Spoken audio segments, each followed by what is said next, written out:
तर तिकडे नाशिकमध्ये हिंदू समाजाकडून पुकारण्यात आलेल्या बंदला गालबोट लागलं। नाशिकातील मेमरोड परिसर आणि दोन गटाच्या तणावात दगडफेकीतील जखमींना पोलिसांच्या सुरक्षेमध्ये बाहेर काढलं जातं।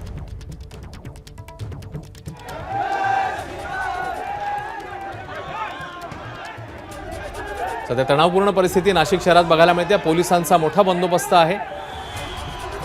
पुन्हा एकदा जाणून घेऊया शुभम बोडके यांच्याकडून ताजी स्थिती। शुभम,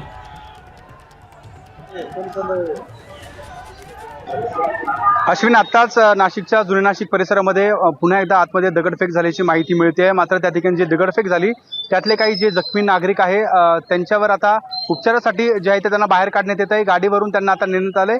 आपण जर त्या दृश्यांमध्ये जर बघतोय त्या ठिकाणी संपूर्ण हे संघटनेचे विविध संघटनेचे पदाधिकारी आहेत ते रक्तबंबाळ झालेले पाहायला मिळत आहे आणि त्यांच्यावर आता उपचारासाठी नाशिकच्या जिल्हा रुग्णालयामध्ये त्यांना हलवण्यात आले। मात्र सध्याची परिस्थिती जर बघितली तर ही संपूर्ण तणावाची परिस्थिती आहे। आपण जर दृश्यांमध्ये बघतोय पोलिसांकडून वारंवार या ठिकाणी शांतता ठेवण्यासाठी आव्हान केलं जात आहे। मात्र दोन्ही जमावाकडून, दोन्ही समाजाच्या बांधवांकडून या ठिकाणी जी परिस्थिती आहे किंवा पोलिसांना जे सहकार्य मिळणं अपेक्षित आहे ते होत नाहीये। त्यामुळे आता जी परिस्थिती आहे ती वारंवार वाढत असल्याची परिस्थिती आपल्या या ठिकाणी पाहायला मिळते अश्विन। मात्र आता या ठिकाणी पोलीस देखील या संपूर्ण जुने नाशिक परिसरामध्ये आतमध्ये जाऊन ज्या संघटनांचे पदाधिकारी आहेत त्यांना ताब्यात घेण्यासाठी आता हे सर्व पोलीस त्या ठिकाणी दाखल होत आहे। मात्र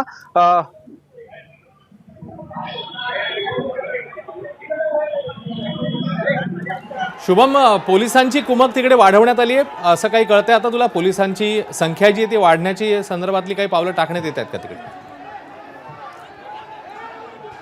नक्कीच अश्विन, आता जर आपण आता या ठिकाणी जर बघतोय तर या संपूर्ण जुन्या नाशिक परिसरामध्ये ज्या लेन आहेत त्या प्रत्येक लेनमध्ये जवळपास 10 ते 20 पोलिसांचं पथक प्रत्येक लेनमध्ये तैनात करण्यात आलंय। एकूण पोलिसांची जर संख्या जर आपण जर बघितली तर अंदाजे या ठिकाणी जवळपास 500 ते 600 पोलीस या ठिकाणी दाखल झाले। अधिकारी आणि कर्मचारी देखील या ठिकाणी दाखल होत आहे आणि अतिरिक्त पोलीस देखील या ठिकाणी पोलिसांना देखील पाचारण करण्यासाठी या ठिकाणी पोलीस अधिकाऱ्यांकडून सांगण्यात येते। अश्विन, शुभम, ताजी स्थिती वेळोवेळी जाणून घेतच राहू। तुर्तास धन्यवाद या माहितीबद्दल। एबीपी माझा, उघडा डोळे बघा नीट।